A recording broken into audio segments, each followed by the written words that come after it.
not something I was prepared for, because something of that sort had never happened in my life. So I was trying to seek out personal experiences and experiences that might have happened to people around me, but I didn't find any. So I had to really torture myself. I had to put myself in a very daunting spot to feel what my character would be feeling in that scene. So I want to say congratulations for this amazing film. You did an amazing job. And also, even though India is, such a strong powerhouse and power force in film production, sadly, there's not so many films that are distributed here in Mexico, especially in theaters. So I would love to know, how do you feel on the fact that your movie is having such a great impact globally and having such a good response, especially in audiences? When we started the film, when I was writing and when we started making the film, we had no inkling, absolutely no inkling that it's going to travel so much. It's going to travel worldwide, and it's going to come to North America and then South America. Absolutely had no idea, because we were just trying to make a film at that time, and we were trying to make a film which we felt, that is important for us. Now that it's traveled across, and it's premiere at Toronto, it went to so many festivals, and now it's coming to Mexico and to Latin America. We feel so proud, and we feel so, it's such a overwhelming feeling that a film which is set in a very small region in India, just because it had it had great emotional arc and a fantastic action sequences, it's got the opportunity to travel all across the world, and it's very, very, very touching. It's a very nice one. Yeah, you should be very proud. So I was reading that there was a real life incident in a train in 1994. I don't know if this was like the inspiration behind Kill. Yes and no, both.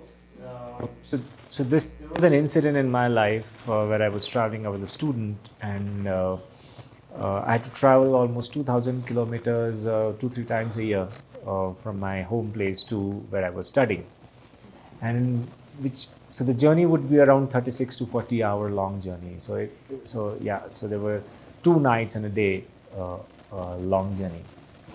And the first night when I started the journey, so what we would do is that at that time, so there was a first class coach, and then there are the other general coaches. So the general coaches are one where you just pick up, just lift the window, and that's your fan. That's the only sort of ventilation. Yeah, that's the only source of ventilation. So as a student, I could not have asked for a first class ticket. My father would have kicked me out of the house. So I was traveling by that train, and in the night, so I got in the train. I slept off. The next morning, the train stopped at it had to stop at a bigger station, but it had stopped at some small desolate location. And when I came out, I saw too many cops all around. There were a lot of cops, and there were a lot of passengers who were outside, and they were crying, and there were some doctors, and so they were doing some bandages.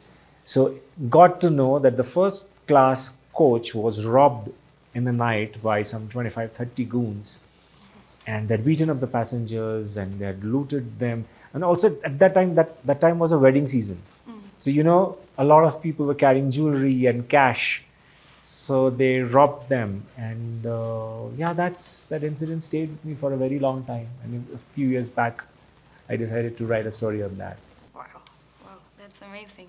So Kill, it's not only a story with blood and fights and violence. In essence, it's a story about love, and in all kinds of love, like familiar, romantic, brotherly. Okay. Yeah, so Laksh, how did you prepare to portray such a strong emotion personally and with your castmates? I think we just had a great cast and great people on the sets, which made things very easy for me.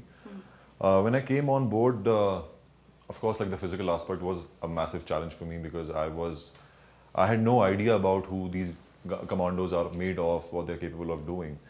I was asked to gain a lot of weight for the character because I was lean that time and I had to put on muscle mass, like close to like 5-6 kgs of weight I had to put on. And that too while preparing for the character physically. So at one point I'm trying to gain weight and yet I'm doing cardio almost every day because there's so many sequences and rehearsals that we have to do. So, and also like personally I'm not a big eater. I don't like eating a lot, so all the more difficult for me to gain weight. But yeah, so that was something to begin with, and then came the action bit of it, the choreography, the martial arts, which went on for like good 7-8 months every day, like day in, day out. We guys were just at it. We were rehearsing.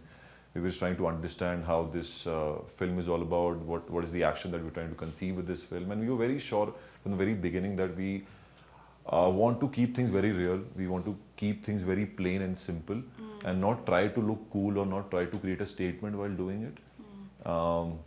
So we all were pretty much on the same page from the very beginning. Of course, trainings were happening. Mr. O, he's a genius. He's somebody who made everything look so easy for us. I think everything probably came to me on a platter because I just had to go, rehearse, work hard and come back home. All the heavy lifting these guys were doing, like my director and my choreographers and my producers, they did all the heavy lifting. We were just the ones executing it. But more or less, yeah, we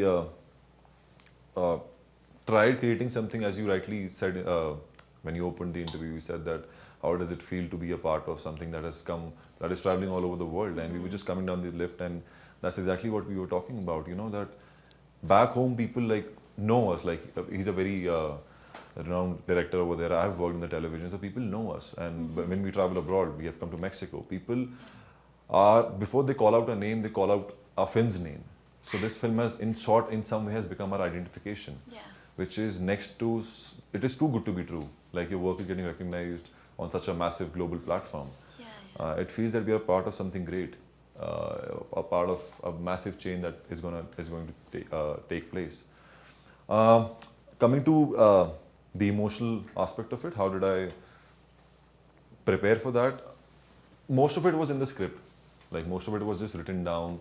That the massive scene that took place, that was very, that made me nervous. That was not something I was prepared for because something of that sort had never happened in my life. So I was trying to seek out personal experiences and experiences that might have happened to people around me, but I didn't find any. So I had to really torture myself. I had to put myself in a very daunting spot to feel what my character would be feeling in that scene. But genuine help to me came from the actors. My co-actors were so good. They were so giving. They had this niceness. They had this vulnerability on their faces. Like Tolika, when I met her for the first time, I just fell in love with her. Like she was so gorgeous to look at, so innocent, full of love. What a personality. So now when something, something that is not right, some injustice happens to her, I will, as Laksh also, I would stand up for her. Because that's the kind of person she is, which made things very easy for Amrit as well. Whereas talking about Viresh, who plays my brother in the film, the very first day we hit it off, like he gave us some homework, he gave us some sort of activity to do, some improv, and we hit it off. Like we were like ready to shoot. Yeah, we were buddies from the very first day. So yeah, writing plus the co-actors plus our honest, sincere efforts towards the film made things very easy for us. So guys, thank you so much for your time. Our pleasure.